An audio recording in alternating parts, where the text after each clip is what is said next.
So hello, and today I'd like to introduce something to the channel that I actually got about almost 9 months ago, now coming up to a year, and I meant to do a first instruction video of getting it, but it sort of never really happened. So anyway, that's what I'm going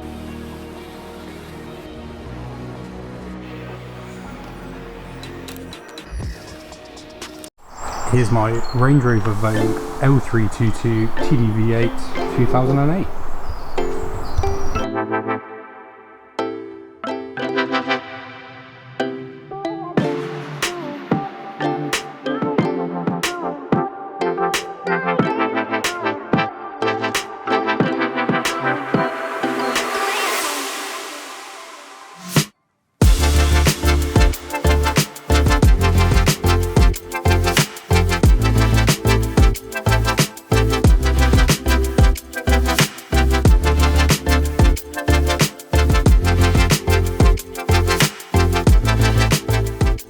So here you go, here it is, my Range Rover TDV8. So I bought this back in June when I still had the Fiesta, and then sold the Fiesta subsequently after to pay for the bills for this.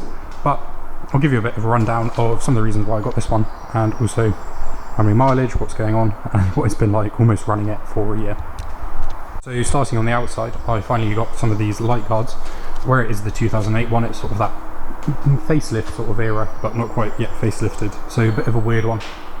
But after 6 months searching, I managed to get some, and hopefully going to be able to 3D print them and get some new ones, so they may be available in the store. It's going to take some time, so bear with me on that one. Trail lights, these were only added last week, and as quite rightly pointed out at the London Mud Club, they're not wired in, but as of tomorrow they will be, so I'll be able to show that hopefully in this video later on. We got Gabba General 83s on this. It came with them and I've stuck with them, and I've actually got a new set on the rear, which I'll show you. These mud flaps, it did have factory mud flaps, but I made these mud flaps for it, and I just think they're a bit more bulkier, a bit sturdier, and give it a bit more of a sort of overlanding look, which is the way that I want to be heading. So what I'll do is I'll show you the car and show you everything about it, and we'll talk about running costs and also what I've done to the car and what the plan is. Exterior wise, also we've got the G4, well, the genuine Range Rover roof rack with a very nice light bar, which is wired in, which I love. Shame again was from the previous owner. It needs to come off at some point to get fully powder coated and have that redone. We do also have a rear step on the back, which as you can see is not currently attached because it's down here because it's broken. Same again, once it's got some welding and some improvements, that will be back on. Also got a lovely tow bar because I do need to be able to tow with it. Exterior wise, it has been used, which I actually quite like, because then if I had scratches to it, so I think this scratch here was me with a fence, which you may just be able to see, but it's got loads of other ones. So when I'm putting it in a hedge as I'm driving down a country lane trying to get out of the way of someone, I don't really mind too much. So yeah, this is more or less the exterior. Not perfect, but it's all good. And we'll move inside. So on the interior, same again, it has been used. It's got the classic Range Rover rip there as you get in and out, but all in all, a very nice condition, and it has the classic old leather smell. There's the rear seats in there, which same again have been used, but all look pretty good. I do actually remove those quite a bit to fill motorbikes and other automobilia and things that I need to get, as you can see up there with some of the marks on the roof. And I think over there, if you can see it in the back, I'll zoom in. That is my favourite mark on the Range Rover, which is a wheel mark from the Bella set. So it has been used and will continue to be used, but yeah, all in very good condition. Classic thing with the steering wheel of a bit of cracking, but all the instruments are there, everything's working, and if I get the right keys, no, the keys are on the side. Things I do have to say about this as being 2008 is when they invented binging in cars, so it bings absolutely everything, which I'll now show you. So it is binging away, and there's our mileage. So I think I got it on 143, so it's now 158, so we're doing pretty good. Other than that, everything's all fine. All the systems work. This is my personal favourite, as you can see where the wheels are going, what it's doing, trip info. So interestingly, this is,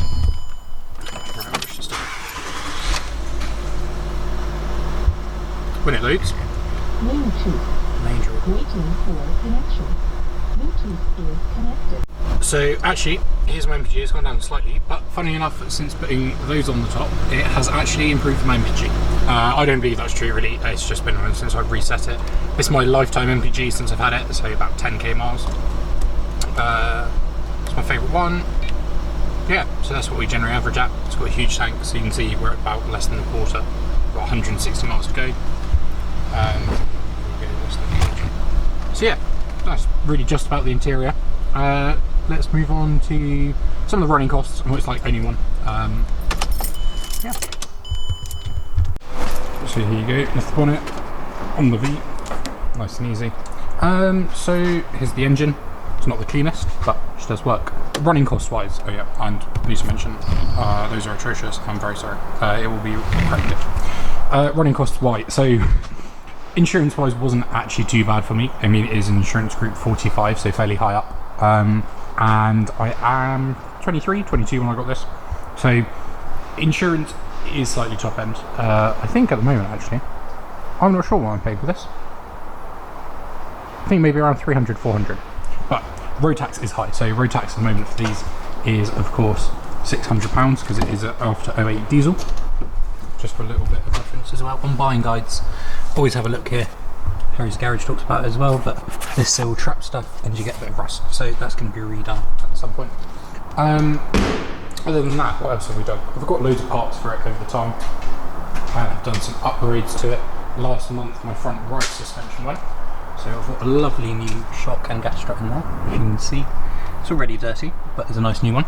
And a month into ownership, possibly the worst thing happened, my turbos went. So the left turbo mixed oil and coolant, and then it froze the right turbo solid, where essentially been drained, and that was a big cost. So my big advice with anyone looking to get one of these, just get ready for the costs. And also, the tank is a 100 litre tank, and it's what, £1.75 a litre at the minute, so it's £175 to fill it up. It's fairly easy to do the maths every time you see it. But that being said, the running costs are big. I've got receipts when this was brought used at 40 grand, and what, brand new they'd be about 60k. So the running cost wise is what you'd actually expect for sort of a 60k car. It is probably about 10% of the value a year.